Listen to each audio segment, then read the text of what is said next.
I have the solution to fixing the world's negativity problem right now. And I think that is to bring back bullying. Does that mean something? If you're saying bring back bullying, you genuinely sound stupid. Why do you want people to be made fun of?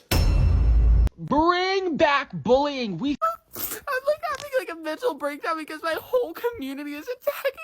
We need to bring back bullying. If someone's in a toxic relationship that they won't leave, they should get bullied. If someone's out of shape and they won't go to the gym, they should get bullied. If someone's being lazy and won't go out and find a job, they should get bullied. I was a fat kid growing up, and I was in 9th grade, and I'll never forget someone called me fat, and it struck me to my core. Be nice. I'm finding it. It take you that long to find it? It does.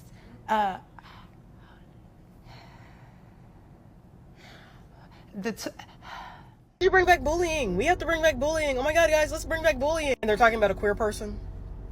And they're talking about someone they don't personally find attractive. They're talking about a child with niche interests. Like, what the fuck do you mean bring back bullying? Bullying never fucking left. You saying bring back bullying shows that you're the fucking bully. Bring back bullying because a child wants to be a furry? Are you serious? If you say bring back bullying, I'm 1, going to assume you've never been bullied in your life. 2, I'm going to assume that you're a terrible, horrible fucking person. So recently there's been a lot of internet discourse regarding this whole idea of bringing bullying back, and Peyton Piper recently caught a lot of flack for sharing his opinion regarding this entire idea.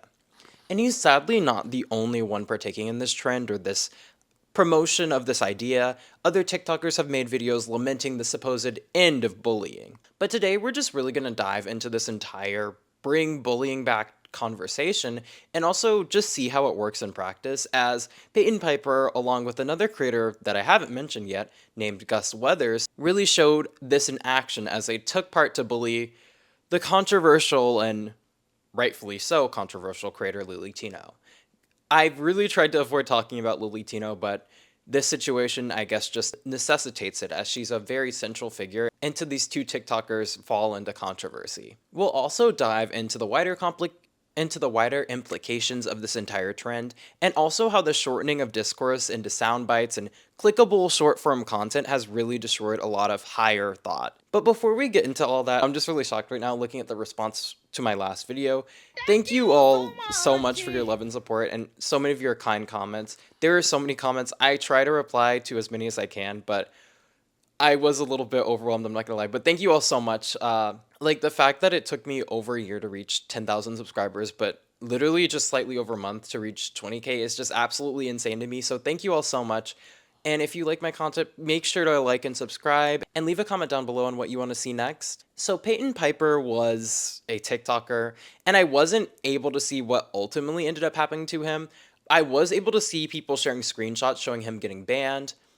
I would assume that this ban would be because of bullying or harassment, which we'll get into why I think that's the case. So basically, his TikTok is gone. But before we even get too far into this entire conversation and just describing his presence on the platform, I do want to emphasize that he is currently a minor, and while I don't think that this necessarily excuses him basically bullying people online and doing this type of anti-intellectual discussion, I do think that this is something to take into consideration in this situation, that this person is someone who is very young, putting themselves out on the internet, maybe sharing thoughts that shouldn't be shared online. And like I said last video, I know we're not the type of people to go into comment sections and harass people, but don't do it. He's left TikTok, he's gotten banned. We're just going to leave him alone. Now, the other characters in this situation are still on TikTok, mostly Gus Weathers. So if you feel the need to get in that comment section and educate him, go right ahead. Please just don't harass him or verbally insult him or anything like that. Regardless, Payton Piper is part of this now booming niche of creators on TikTok who share seemingly every thought to their thousands of followers.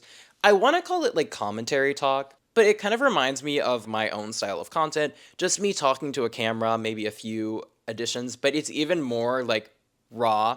People just pull out their phones and just share the random thoughts they have throughout their day. And of course, because of the fact that TikTok is a platform that I think is very reliant on consistent and constant posting, a lot of these people end up posting multiple videos a day. If you're making multiple political takes in a day and you're not very educated and you're not doing a lot of research, a lot of things end up slipping through the cracks, and a lot of takes end up being very, very stinky and very bad. While some members of this community will actually do their research, have detailed and principled takes about important things, there's this other opposed side of this platform that focuses more on rage bait takes and flashy, politically incorrect phrases, and I think that's in an effort to drum up negative reactions to increase engagement.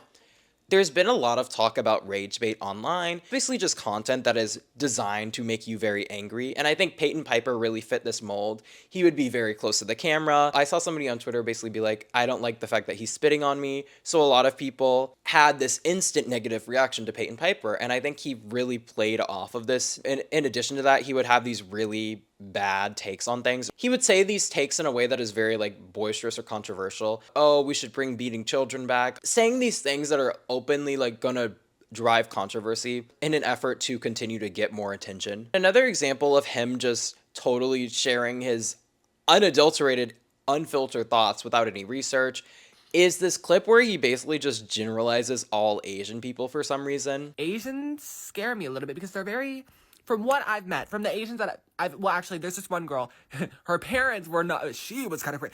She was an Asian raised in America. The people that are like from Asia, they're all like really classy from what I've never met like an Asian person who acted up besides the one who was born in America. She was wild. So which Asians are we talking about exactly? North Asians, East Asians, South Asians? Not every thought that you have, you need to sit down and post it. This is exactly what happens. We get these sweeping generalizations, and it's racist. Even if it's positive, why are we generalizing just a massive group of people who come from a variety of different countries? From what I was seeing, the context of this clip was this girl at school. He had started talking about saying, oh, she's so crazy or whatever. And because she was Asian, he was shocked that she was crazy or something. I just get so tired of this stuff because it's like the same old tired stereotypes are continuing to predominate. It's nothing new. It's literally just him sitting here promoting these type of stereotypes. But to get back to the main topic of the video, which is the bring back bullying video, let's just look at this because apparently we need to bring back bullying, and Peyton is going to tell us why exactly we should bring back bullying. I'm talking about the people who literally think that they have multiple people inside their head. They identify as multiple people. The DID system thing. Bring back bullying. So because people are pretending to have DID online, we should bring back bullying.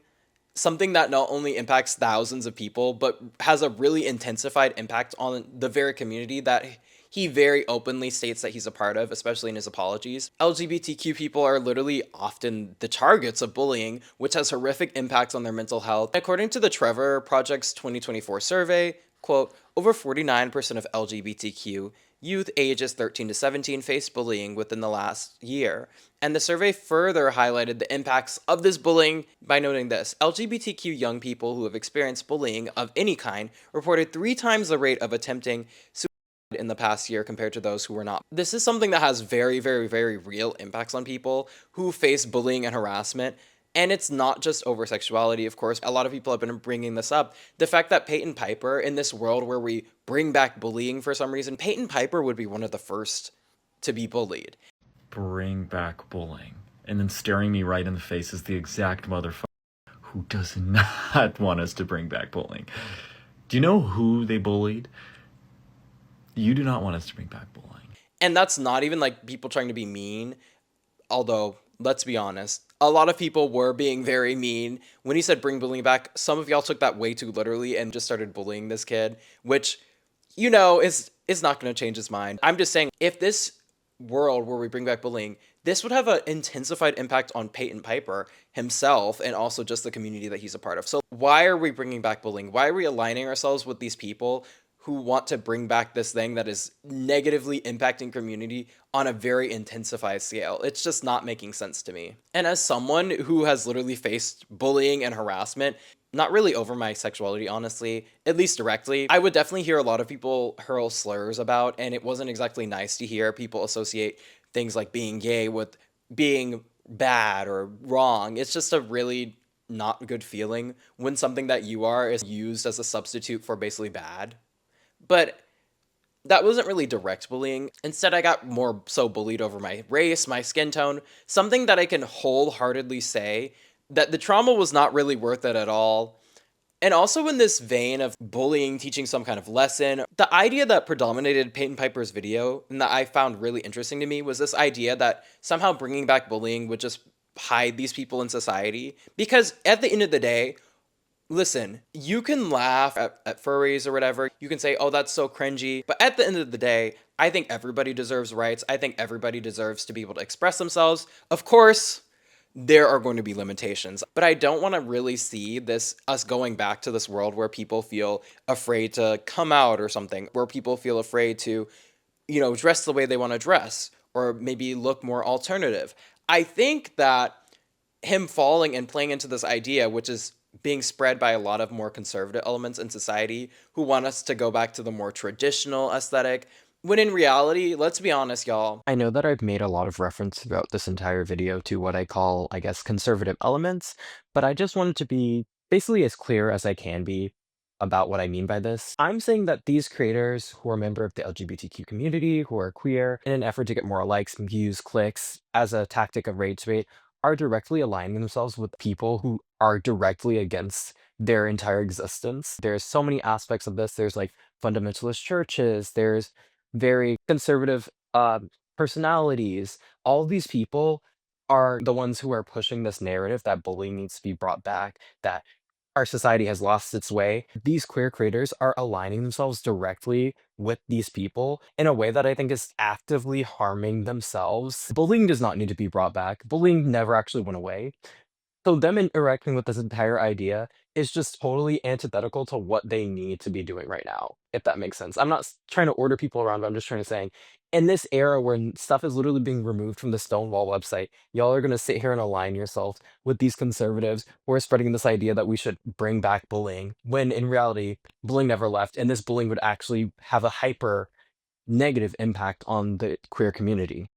In the 50s, there were gay people. In the 50s, there were trans people. In the 50s, there were probably people who were pretending to have DID. Okay, they weren't going on the internet, of course, and they weren't as visible, but these people have always existed in society, and this idea that by somehow bringing bullying back, we're just going to totally stop this. I mean, you might make these people go into hiding, but they're still going to do that stuff behind closed doors, let's be real. And then also, this idea of bullying making people normal in some way. How is me being bullied over my race, over how I look because I'm black, how is that something that's going to help me later in my life? I'm sorry, am I supposed to start bleaching my skin and just straightening my hair to be normal in your book? What did I learn exactly by being bullied for being black? But back to the controversy. So did bullying really just go away like Piper and so many other people have claimed? Well, no. In a Reddit thread that was basically discussing how people using this phrase of bringing bullying back or bring bullying back as a pet peeve, people discussed how bullying had not actually gone away. Do they think bullying just suddenly disappeared at some point? Because I see it on social media damn near every day. Plus, there's never been a single issue solved through bullying. It just causes trauma.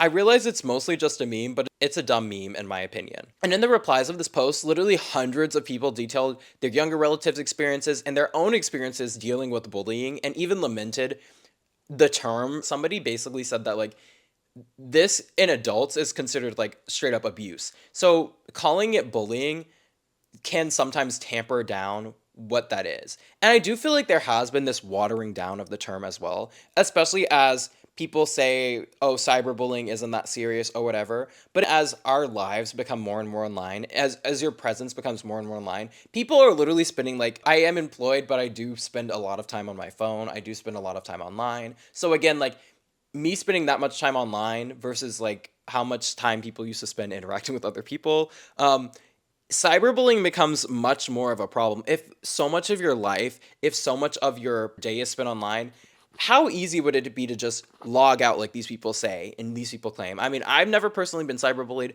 but I definitely do sympathize with people who have, especially in schools now. Literally every moment is captured. People can spread stuff in an instant. It's like bullying on steroids, and it's also like that additional lack of accountability. Did y'all schools have like gossip pages? Because I know some of the schools I used to go to had gossip pages. I'm not gonna lie, as a teenager, did I start a gossip page because this one person was irritating me and I started like spreading gossip on that fake gossip page that I basically made? Yes, I did. And I would not do that again as a grown adult, but I'm just saying it just goes to show how easy it is to spread this type of stuff online. And here's what one reply to that post ended up saying. Yeah, they don't realize kids are still being brutally bullied. My younger brother is physically abused by a kid every day, and the kid gets away with it because his mom works there and says, boys will be boys. It's gotten so bad my brother doesn't even want to go to school. He gets verbally abused by the little too. Yet if my brother stands up or defends himself, he gets sent to the office and they threaten him with detention. F the school system. Edit because I keep getting these comments. I'm an adult. I would be charged with assault or worse if I taught the kid a lesson. I live on the other side of the US. My mom is doing everything she can. I'm giving her recommendations, but I really can't afford to take matters into my own hands. It tears me apart that I can't help my brother. I'm glad some of you guys were able to stand up to your bully or your siblings' bullies, but that's not possible right now for me. I can't afford a lawyer for my brother or myself. I just have a lot of thoughts about this post because the boys will be boys phrase is just something that disgusts me a lot because it really just shows the double standard. There's no girls will be girls phrase. It's boys will be boys because boys can get away with anything. That phrase is used to excuse such downright disgusting behavior that would be totally unacceptable from women, from literally anybody else, but the boys will be boys and all of a sudden everything these boys can do is just absolved. It's allowed because, you know, they're just boys. And there is a certain extent of like, oh yeah, these are kids, right? But at the same time, some of these parents will use that phrase for everything and literally just not let them be held accountable. This is such a horrific situation. I'm just so grateful that I never had to deal with like bullying from a child of a school employee because that would just complicate the situation so much more. And I feel like it would just be so much more difficult to get accountability. But yeah, physical bullying is literally, unfortunately, still alive and well. And I also liked how they addressed this whole argument that exists that, oh, you as an adult should go and intervene or teach the kid a lesson. Can we be serious? Like, can we be serious? Because I swear to y'all, these parents can and will press charges. I'm not saying that you can't try to talk to the kid or the parents about the situation, but clearly that hasn't been working. Nothing good will actually come of trying to fight a child. You can actually catch really bad charges, especially if you're an adult, and it's just not exactly a good thing to do. I think in this situation, the systems of accountability that have been built in order to deal with this type of stuff are just totally circumvented because the kid is a school employee's child. But while also talking and just researching about this, I did look into whether bullying had decreased or increased in the United States, and I did find somewhat contradictory data from two separate US government agencies, one of which discussed a decrease in overall bullying between the 2010s and the early 2020s. And this survey from the National Center for Education Statistics basically summarized that, quote, in 2021 and 2022, about 19% of students ages 12 to 18 reported being bullied during school, which was lower than the percentage who reported this in 2010 and 2011, which was 28%. And listen, I may be dumb here because sample sizes can obviously differ. There are a lot of other factors that could play into this. And I say this mostly because there's a survey from the CDC which stated that, quote, from July 2021 to December 2023, 34% of teenagers were bullied in the last 12 months. It further states that sexual or gender minority teenagers were more likely to be bullied at 47.1% than teenagers who were not a sexual or gender minority, which would be at 30%. Regardless, I think the CDC survey did compel me the most because it did touch on how certain groups of children are more likely to be impacted or face this type of bullying. And again, this was something really major that a lot of people would bring up in regards to this situation.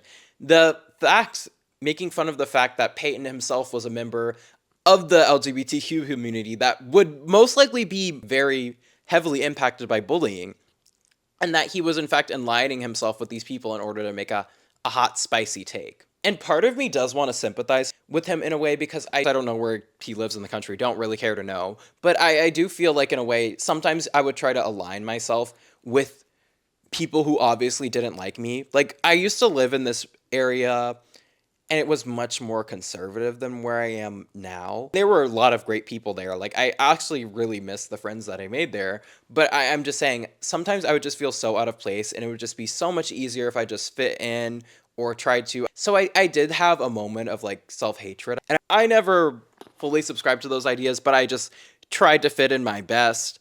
And I wonder if this is part of that for him or something, where he's trying to fit in. But again, it just goes back to this rage bait because I feel like his content is just so infamous for rage bait. So I'm really conflicted on whether this was a situation where he was trying to fit in or trying to, I don't know, make himself seem like, oh, I'm not woke or whatever. I'm actually a free thinker. But to align himself with these people who most likely don't really want to validate his existence and want to bring back something that is so toxic to the entire community that he's a part of, maybe not the best idea. And further, I myself would personally argue that we are now in a culture where bullying and being mean and rude is very much the norm. From the nasty tweets that target celebrities' appearances to our current presidential administration, which will constantly target reporters they don't like or celebrities that disagree with their policies. Like, y'all, it has gotten bad. The amount of snark Reddits that exist. Maybe I just need to get off Twitter, but I swear to God, every day there's a viral tweet about someone being ugly, somebody being nasty, somebody's music sucking. It's all negative. Bullying has become this thing that's very funny. It's a cause for laughter somehow. And this is something that even happened in our current president's first term, with an article written by CNN discussing how Trump literally bullied this woman, this reporter, for doing her job by asking him questions. And this article's older. This article was titled, quote, "What We Learned from Donald Trump's Attempted Bullying of a Reporter During That News Conference." And it was written by Chris Saliza. And he describes just how instrumental bullying became for now President Trump, especially in the 2016 presidential primary, where he had to really distinguish himself from other people who had so much more experience than him politically. Kliza writes, quote, "The president's rise in the 2016 presidential race was fueled in no small part by his remarkably well-honed bullying instincts. There was low-energy Jeb Bush and lion Ted Cruz, and Rand Paul, who Trump would say a lot about but decided not to because the Kentucky senator was irrelevant in the presidential race. Trump during the campaign turned name-calling and taunting into political strategy. As long as they weren't the ones being bullied, people kind of liked it. And in my opinion, now that he's much more of a political established force, this bullying has gotten even worse. It's heavily apparent some of his supporters will constantly bully people for being different or bully people for looking a certain way. There's just a lot of normalization of things that would be seen as very taboo before. For example, the personal Twitter account of the president being used to personally insult people. That would be something that was seen as unheard of.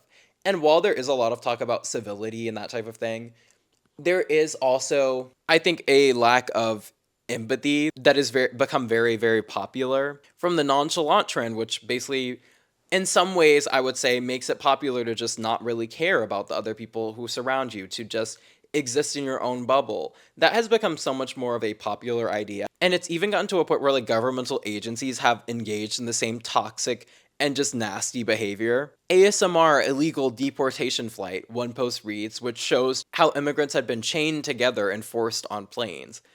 Cruelty is in right now. Cruelty is just a hot new commodity, especially in politics for some reason, which I just find really interesting.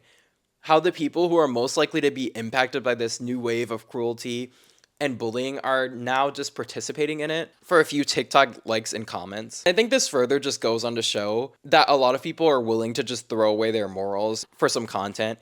And I'm not saying it's the worst thing on the world to say, oh, bring bullying back, but I am saying that it showcases the anti-intellectualism that we've been seeing a lot. We've been seeing a lot of phrases go around. If y'all remember last week, I talked about the Gen Z stare phrase, and I think these phrases, I truly feel like both of these buzzwords and these trends, like the Gen Z stare, is millennials literally saying the same things that boomers used to say to them, that they're lazy, that they don't know how to work, whatever. It's the same regurgitated stuff. And as it pertains to this bring bullying back trend, it's people who either A, were bullied, or B, could be bullied or would be most affected by this bullying, going in and saying this phrase because for some reason this is a hot buzzword, this is a hot commodity buzzword that we can use right now. So I think this bring bullying back trend and the supporters of it who are likely to be impacted by this bullying are kind of aligning themselves with people who don't exactly have their best interests in heart, are kind of just sitting here and going, okay, I can get likes by this sounds like a good phrase, let's just bring bullying back. And just to continue this discussion and showcase bullying in action, I'm going to be introducing a new character to this entire saga, and that character is going to be TikToker Gus Weathers. But I have to confess something to everybody first, before we get too far into discussing him, and that is the fact that this is not the first time that I've seen him on my For You page. A few months back, I don't know why, but I just got him all over my For You page, and without really doing my research, I watched his live streams, I watched his story times, and he really did go deep into detail about his life, discussing how he'd been basically kicked out of his home and forced to couch hop on his friends' couches. So let's just say I built a little bit of a parasocial bond with his content. I vibed with his personality somewhat, but of course there were always some oddities peeking out at me. Some alarm bells would start to ring. I think the main thing that is very appealing about him is that he does have this very like relatable persona, this very relatable and like, oh, I don't really care about what other people think of me persona. And that is something that a lot of people like him for. He has lots of followers on TikTok, and he's also established a presence on YouTube. But the thing is, he'd always, for some reason, obsess over being canceled. He'd make really weird comments about black men, and by weird, I mean he has a thing for black men. And this is something that, I don't know, it just triggers me in a way because, listen, I get it, you can be attracted to whoever. My problem is when people are attracted to like a certain race of people and they're just really weird about it. If you're sitting here talking about, ooh, I love dark chocolate or whatever, or ooh, I love this, or it's just like, I don't know, it freaks me out, it weirds me out, it makes me not want to interact with you. And when I say he's obsessed with black men, I'm not joking. You can literally scroll down his page and you'll probably find like a whole entire collection of videos discussing how much he likes black men. Sometimes, I don't know if he's in IRL streams or whatever, but sometimes he'll be around like black people. Just very weird. There's this video of him literally saying the N-word. I have to write taxes and stuff like that. I'm poor. I wanted to... But regardless, he'd always talk about, oh, black men are my type. And I kind of brushed that off a little bit because I don't know why. I don't know. I don't really interact with like the dating scene anymore. But like when I did, sometimes it felt like people didn't really want to interact with me. Like the only few people who would interact with me were people who were just really, really into black people for some reason. And I did not like that. Because like I get like, yes, black people are beautiful, but I don't want to be treated like I'm some sort of a commodity or some sort of piece of meat. It's very dehumanizing. It makes you feel like you're not a person. It makes you feel like you're just this person's object of attraction and you want to be more than that. But yeah, come to find out, Gus Weathers has an entire N-word allegation and he continues to say it to this day. And this whole thing is just very funny to me and very interesting to me because his whole thing is liking black men, wanting black men romantically, but we're gonna try to get these men while saying the N-word. I think I mentioned it a few videos ago. Lonnie's Lens did this really good video on like culture vultures, and I really love that one. But how do I say this? I really think it kind of goes to that. It's interesting because he doesn't seem like he grew up rich. He had a lot of struggles growing up, so it's not like he's this, rich white kid who just is obsessed with black culture. But like people will just get really obsessive over black people, really crazy, really like, I don't know, it scares me. Like, Gus, you are white. Please stop saying the N-word. But sorry, I got off track there a little bit. But both Gus Weathers and Payton Piper both made separate videos covering the very controversial creator Lillytino.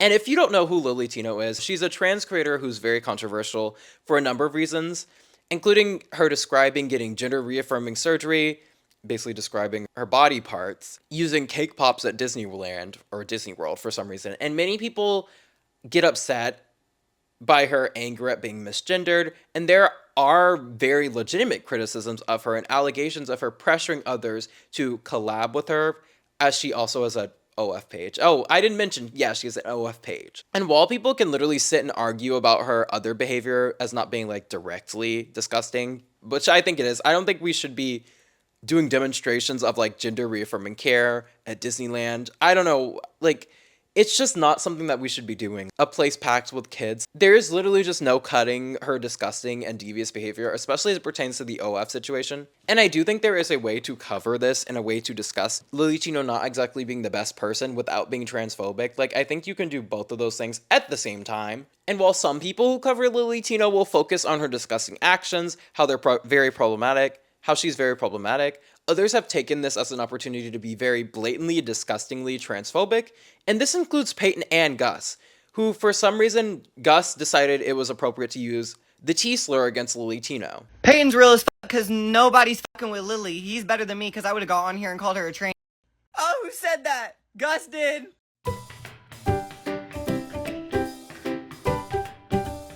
Like, no words. It just literally gets to a point where I'm tired of this rage bait. I don't know if this is rage bait or just anti-intellectual content, but just content that spews whatever's popular at the moment oh, okay, it's popular to hate on Lillytino. Let me hop on this topic and just hurl slurs at her.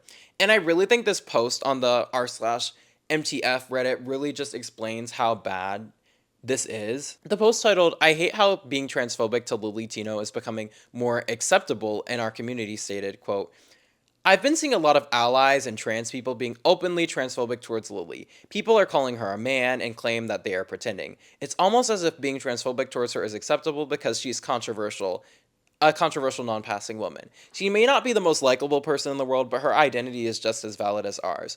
Once these transphobes get their way, they're coming for you and me next. Don't think that you're gonna be treated differently or a special case. There is no need to negotiate with transphobes. You will never reach a middle ground without invalidating your rights and identity at the end. This all reminds me of David to Davina on TikTok, who is trans and invalidates their own identity." And they also include this quote, "First they came for the socialists and I did not speak out because I was not a socialist. Then they came for the trade unionists and I did not speak out because I was not a trade unionist. Then they came for the Jews and I did not speak out because I was not a Jew. Then they came for me and there was no one left to speak for me." And I think that Reddit post really fantastically displayed a lot of what is wrong with this. Of course, I've fallen down the trap of hating on Lillytino. I do think a lot of the criticism lobbed at her is misdirected. Like, her being mad over people misgendering her is, you can argue, very cringe, but also there is the blatant fact that she allegedly tried to pressure someone into doing OF content with her, which is absolutely disgusting, and I feel like it's not discussed as much as how she looks is. And I feel like there needs to be this distinction made. I don't know why this has to be said, but I'll just say it. Trans people are human beings, regardless of your gender identity, regardless of whatever. You can be a good person, a terrible person. There are good straight people, bad gay people. Like, there's literally people of all orientations and all gender identities who are good or bad or take part in good or bad actions. So this idea that all trans people have to meet this certain mold, this idea that all trans people have to fit into this certain box, or else they are subject to ridicule or transphobia. And listen, I'm not defending Lillytino. I think her actions are blatantly very disgusting. I don't like the fact that she is also very rude to these service workers who I think are just trying to do their jobs. Of course, some of them could be nicer to her. Some of them, I think, directly don't accommodate her because she is, not passing, which basically means that some people think that she doesn't look like a cis woman. But I do think that she has partaken in a lot of disgusting behavior. And I do think that there is a way to criticize her without basically saying, oh no, she's not trans because she's a bad person. What? But that's pretty much all of my thoughts on this situation. Of course, these two made apology videos, which I guess Gus didn't really make an apology video. Peyton Piper was more so just bawling at the fact that people were coming for them, which I find really funny, but also sad because this is the same exact bullying that they were advocating to bring back. So it's like, did you want us to bring back bullying? I'm having a mental breakdown because my whole community is attacking. But honestly, that is all for me for today. Thank you all so much for watching. Thank you all so much for the love and support in the last video. I was shocked. I did not know a lot of people wanted to see me talk about things like this, wanted to see me talk about, I guess, like cultural trends or TikTok trends. I was very interested to see a lot of everybody's stories in the comments down below because a lot of people have really horrific work stories and also a lot of valuable input that they put down below. So thank you all so much for your support. I will see you all next time. I promise. I did finally get the projector, but I just worked a shift today and I was just tired. But next video, I will put something behind me. But I'll see everybody next time. Bye, everybody.